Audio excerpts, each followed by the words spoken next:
या वर्षीच्या कॅलेंडरमध्ये अधिक महिना आला होता। आपल्या ग्रामीण भागात याला खूप महत्त्वाचं स्थान आहे। याला आपण धोंड्याचा महिना म्हणतो। परंतु यंदाच्या मान्सूनची परिस्थिती पाहता महाराष्ट्रातील जनतेवर खरंच धोंडा पडण्याची वेळ आली आहे। दरवर्षी मुंबईत 7 जूनच्या आसपास हजेरी लावणारा मान्सून यंदा मात्र चांगलाच रेंगाळलाय। हवामान खात्याच्या अंदाजानुसार 18 ते 20 जून नंतरच मान्सून सक्रिय होण्याची शक्यता आहे। आधीच मे महिन्याचा उकाडा सहन करणाऱ्या जनतेला आता जूनच्या अखेरपर्यंत या भयानक उष्णतेचा सामना करावा लागणार आहे। परंतु हे संकट फक्त एवढ्यावरच मर्यादित नाही। यावर्षी जागतिक स्तरावर सुपर एल निनोचा प्रभाव पाहायला मिळतोय। हे सुपर एल निनो काय प्रकरण आहे यावर आम्ही आधीच एका व्हिडिओत सविस्तरपणे सांगितले आहे। या सुपर एल निनोमुळे यंदा राज्यात सरासरीपेक्षा कमी पाऊस पडण्याची शक्यता हवामान विभागाने वर्तवली आहे। याचा थेट अर्थ असा आहे की पुढच्या वर्षीच्या उन्हाळ्यात महाराष्ट्राला भीषण पाणी टंचाईचा सामना करावा लागू शकतो। परंतु गेल्या वर्षीची परिस्थिती आठवा। गेल्या वर्षी पाऊस थेट मे महिन्यापासूनच सुरू झाला होता। मे महिन्याच्या मध्यात अवकाळी पाऊस झाला आणि 31 मे रोजीच मान्सून राज्यात सक्रिय झाला होता। इतका प्रचंड पाऊस होऊनही आज वर्षाच्या सुरुवातीलाच आपल्या राज्यातील धरणांमध्ये केवळ 24% उपयुक्त पाणीसाठा शिल्लक आहे। राज्यातील 3 मोठी धरणं तर आत्ताच पूर्णपणे सुकून गेली आहेत।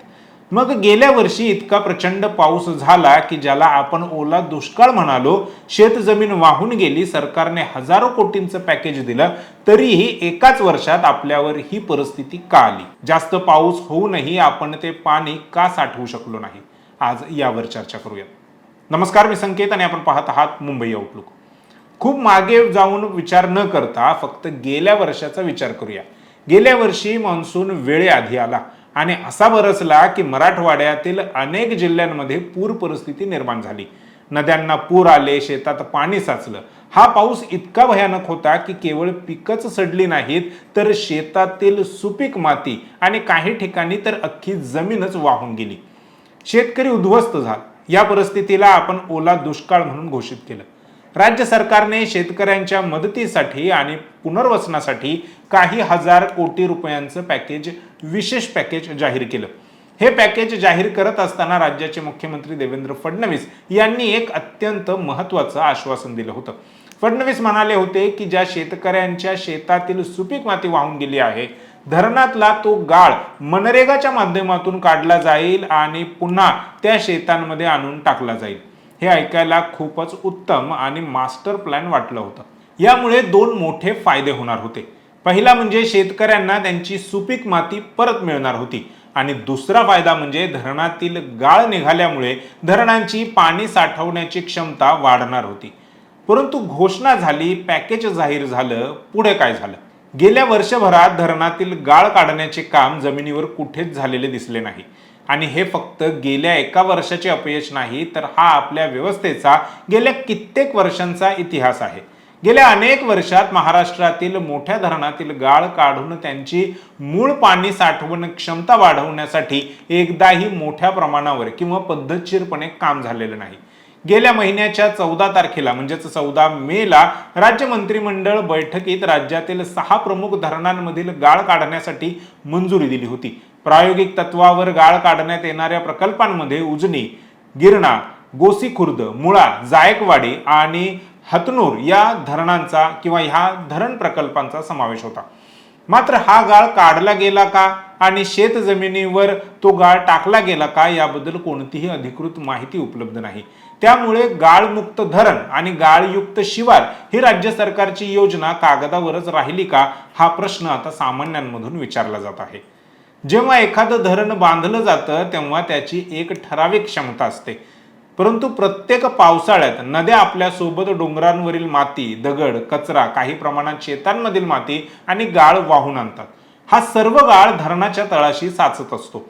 वर्षानुवर्षे हा गाळ साचल्यामुळे धरणाची डेप्थ कमी होते। उदाहरणार्थ, जर एखाद्या धरणाची क्षमता 100 दशलक्ष घनमीटर पाणी साठवण्याची असेल आणि त्यात गेल्या 50 वर्षात 40% गाळ साचला असेल, तर आता त्या धरणात फक्त आणि फक्त 60 दशलक्ष घनमीटर पाणी मावू शकते। याचा परिणाम काय होतो तर जेव्हा गेल्या वर्षीसारखा मुसळधार पाऊस पडतो तेव्हा धरणांची क्षमता कमी असल्यामुळे ते पाणी धरणात साठवून ठेवता येत नाही.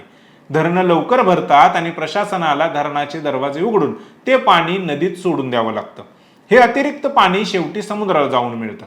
म्हणजेच जास्त पाऊस पडूनही आपण ते पाणी भविष्यासाठी साठवूच शकत नाही. ते पाणी वाहून जाते आणि जेव्हा उन्हाळा येतो तेव्हा धरणं लगेच कोरडी पडतात.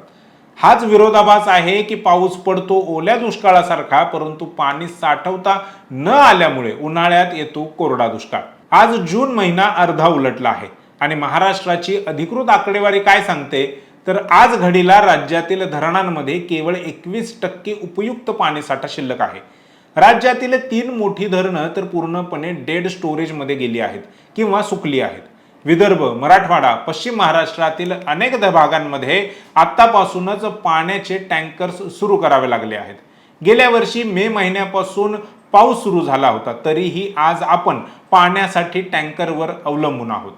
जर आपण धरणातील गाळ वेळेवर काढला असता तर गेल्या वर्षीच्या पावसाचे अब्जावधी लिटर अतिरिक्त पाणी आज आपल्या धरणांमध्ये साठवलेले असते आणि आज ही 21% किंवा 24% वेळच आली नसती. पाणी टंचाईचा हा थेट फटका आपल्या शेतीला, उद्योगांना आणि सर्वात महत्त्वाचं म्हणजे आपल्या पिण्याच्या पाण्याला बसत आहे. ग्रामीण भागात महिलांना पिण्याच्या पाण्यासाठी मैलोन मैल पायी चालावं लागत आहे, तर शहरी भागात पाणी कपात करण्यात आलं आहे. आता ही परिस्थिती आणखीन गंभीर का होणार आहे हे समजून घेऊया. हवामान विभागाने यावर्षी सुपर एल निनोचा इशारा दिला आहे. सुपर एल निनो ही अशी भौगोलिक परिस्थिती आहे ज्यामुळे पॅसिफिक महासागराचे तापमान वाढते आणि त्याचा थेट परिणाम भारताच्या मॉन्सूनवर होतो. सुपर एल निनोच्या वर्षात भारतात सहसा पाऊस सरासरीपेक्षा कमीच पडतो किंवा पावसात खंड पडतो. आता जरा हे गणित मांडून बघा. एक तर यावर्षी मान्सूनला आधीच उशीर झालाय.